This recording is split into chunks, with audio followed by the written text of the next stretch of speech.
Again, everybody, it's Kevin Canessa coming to you from the newsroom of The Observer and TheObserver.com on this, the 14th day of March in the year 2023. Sure hope you are enjoying your Tuesday, no matter where you are in the country. Here in the Northeast, they said it was supposed to be anywhere between 1 inch and 6 inches of snow.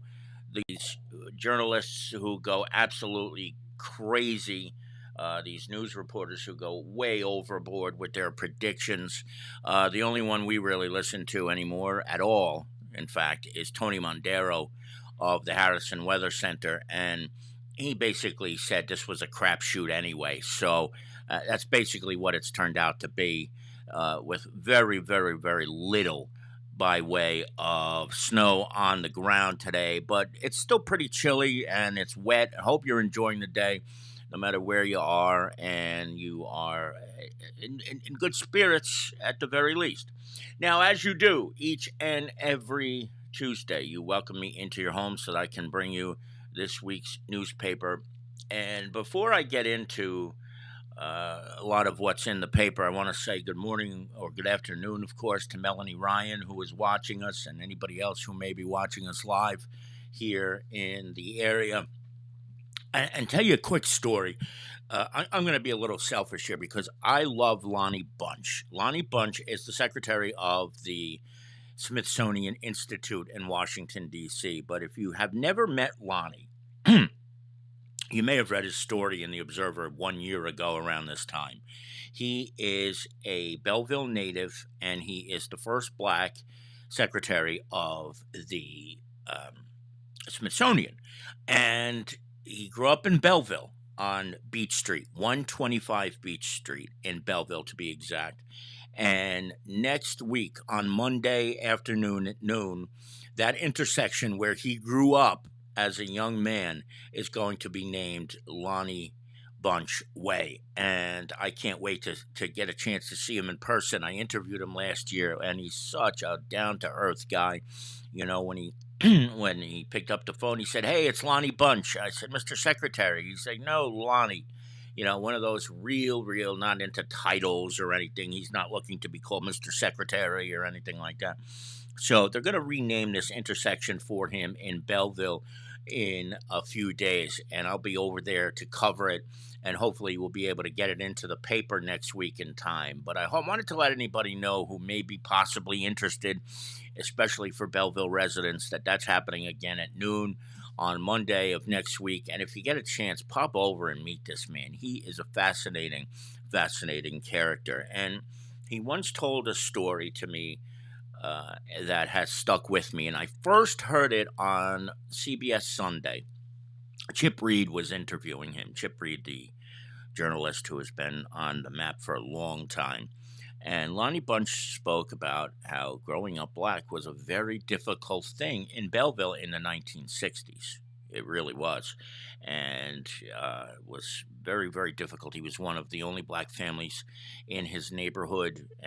His dad was a teacher, and it was never an easy task. So he and a bunch of his friends had gone to one of the grammar schools to play a game of baseball. And when the game was over, for whatever reason, some of the boys who were playing in the game attacked him. They started chasing after him, and he was running all over the place. And Beach Street is on a hill in Belleville, and as he was running, he got to the point where he was ready to just give up and say, "You want to know something? I've given it my all. I've tried to get away from here, but I'm not going to escape these people who are trying to beat me up or do whatever it is that they want to do to me." So he finally collapsed to the ground. He gets to the ground, and he prepares for what's going to come. He's expecting that someone is going to go after him and beat him up. And as he gets to the ground, a young girl who was no more than 8 years old, he estimated she was probably in the second grade, says and screams out loud as he falls to the ground, prostrate, and this group of white kids who are there to sort of beat him up. And he goes to the ground, and the young girl of 8 screams, "Get off my property!"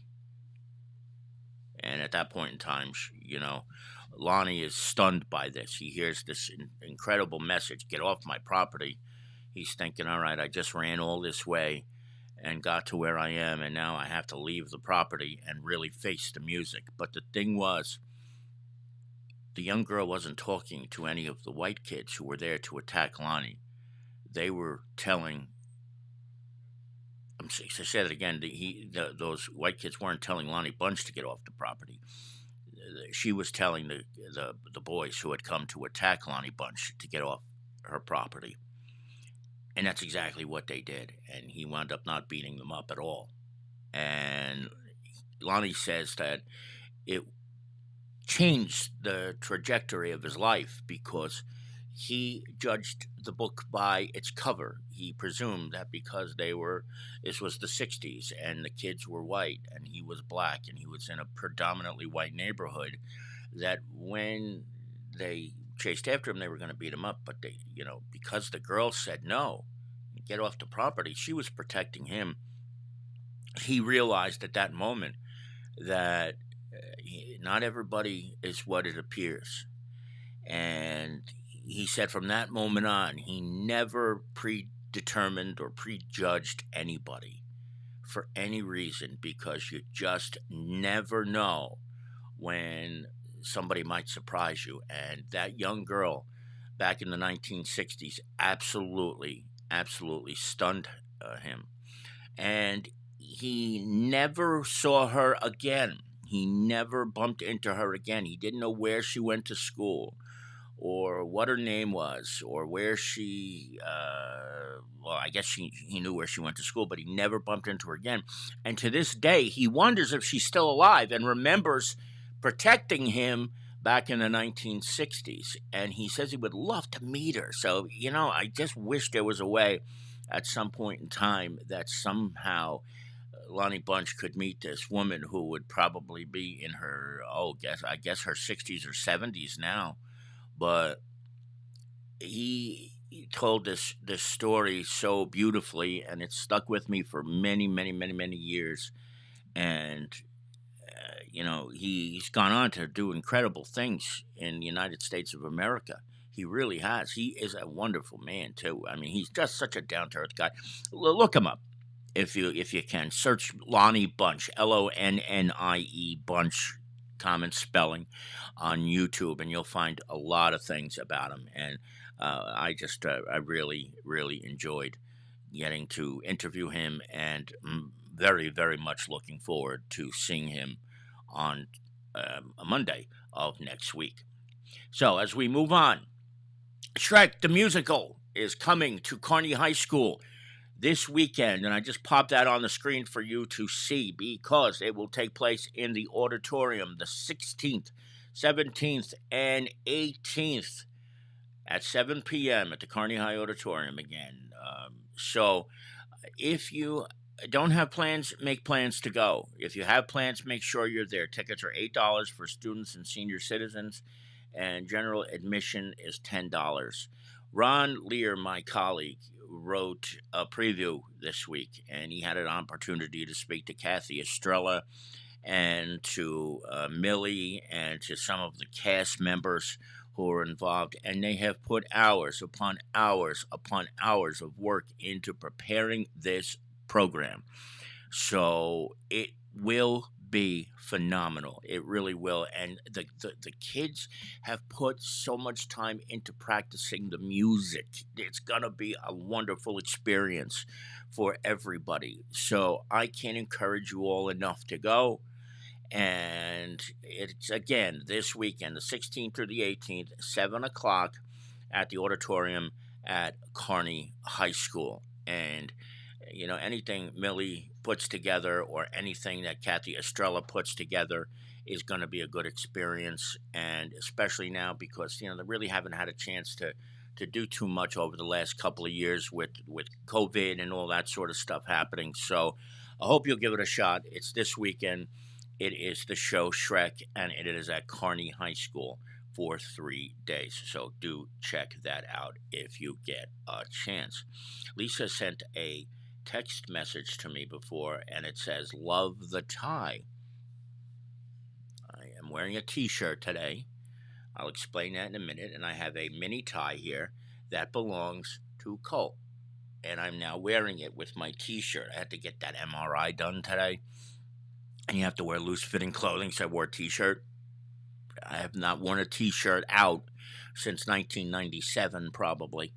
And now I have Colt's tie on too. So Colt's with me today, even though he's not here in the office, in case you were wondering and saw that. Now, you know the parade was this past weekend in West Hudson. So we have plenty of pictures, not just in print, but also at theobserver.com tomorrow. So I hope you will all check out those photos.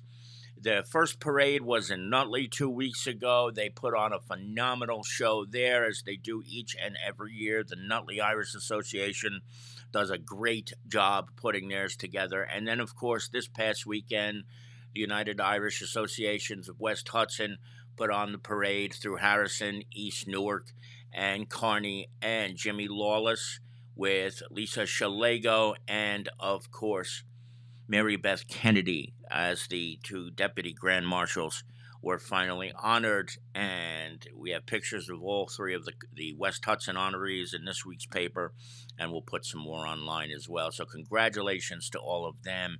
And it was a great crowd from what I understand. Melanie told me that it was a very, very, very nice crowd. So I'm very, very happy to hear that as well. I didn't go this year. It's the first time I missed the parade, and I don't even know how long, probably since I was in Florida. But great job out of everybody. They always do a phenomenal job there.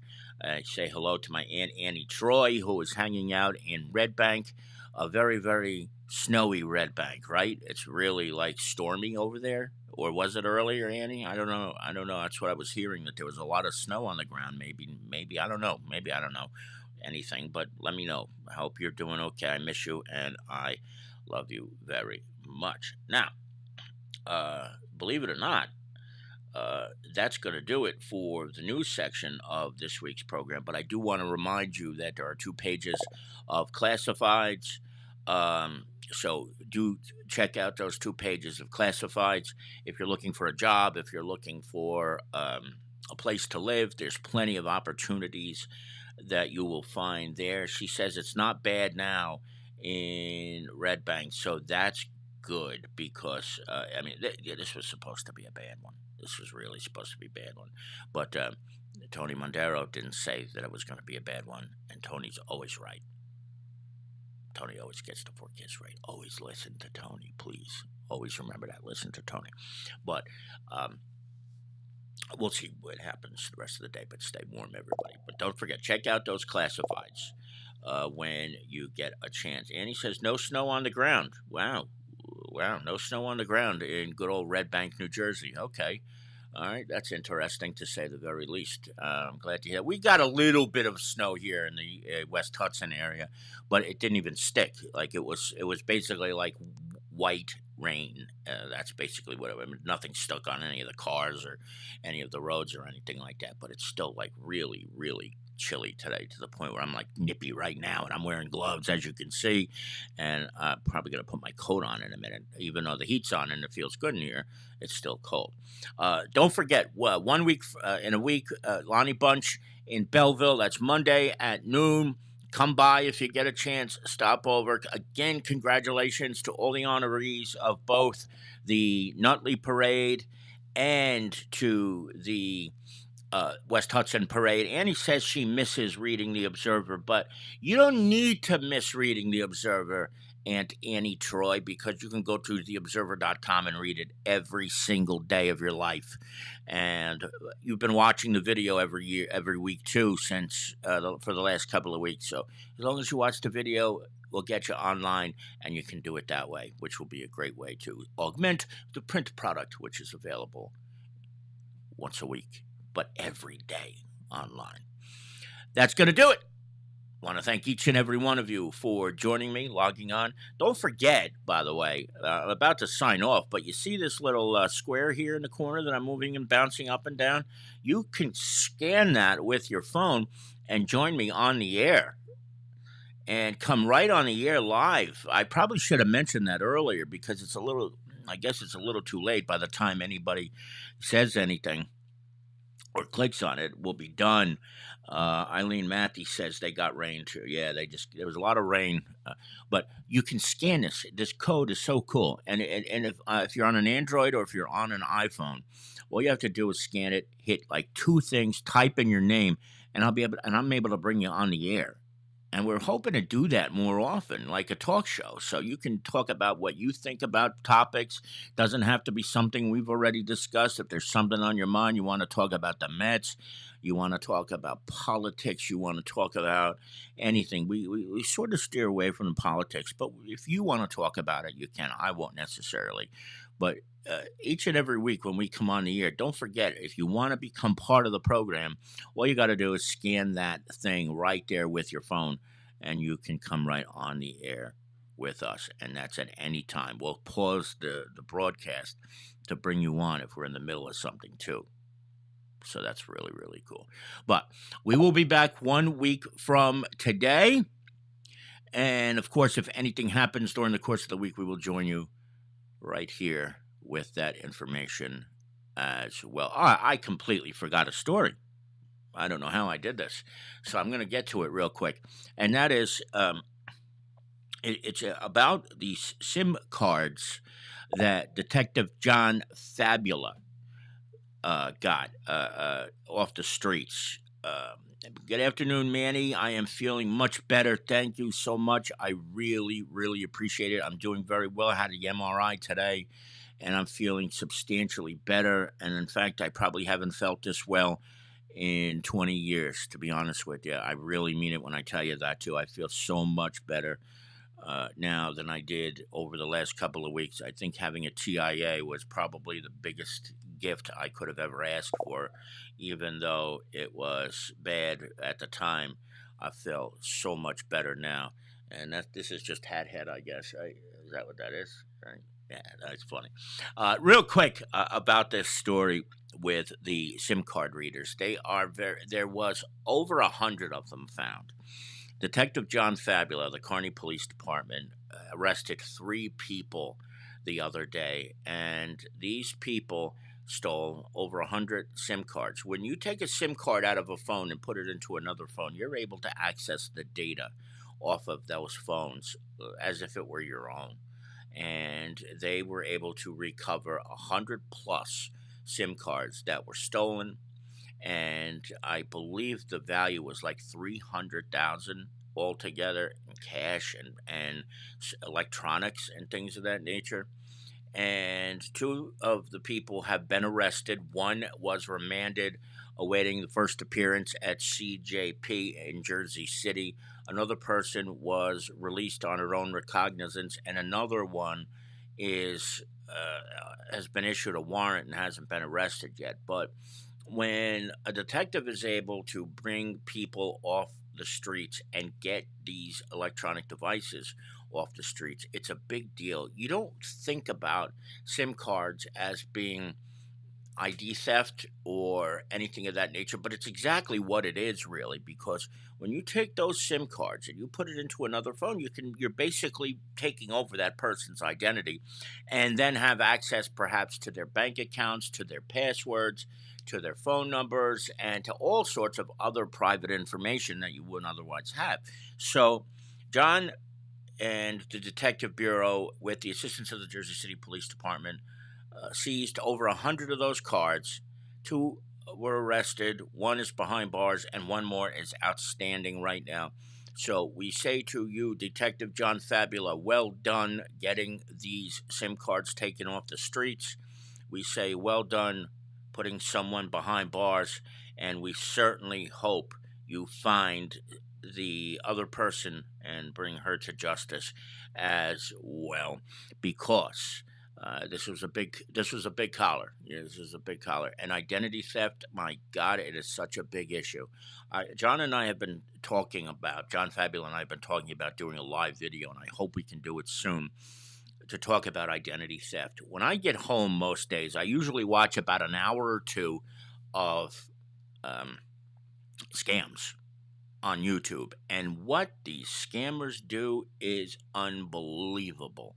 And the way they're able to steal money from people and steal identities and things of that nature is just remarkable. And we'll get into that another day, but I really do hope we get to talk about it one of these days because there is just, it's rampant, especially in India. You would be shocked, but it is unbelievable how many scammers are out there. And then perhaps sadly, more than anything, how many people fall for these scams. It is sickening. But we'll get into that another day. But again, congratulations to our buddy John Fabula on a job well done. That's it for today. I want to thank you all again for joining me. And we will see you back here in a week. Everybody, enjoy the rest of your Tuesday, and we will see you back here again very, very soon. Everybody, enjoy the rest of your day and take care, everyone. Bye bye.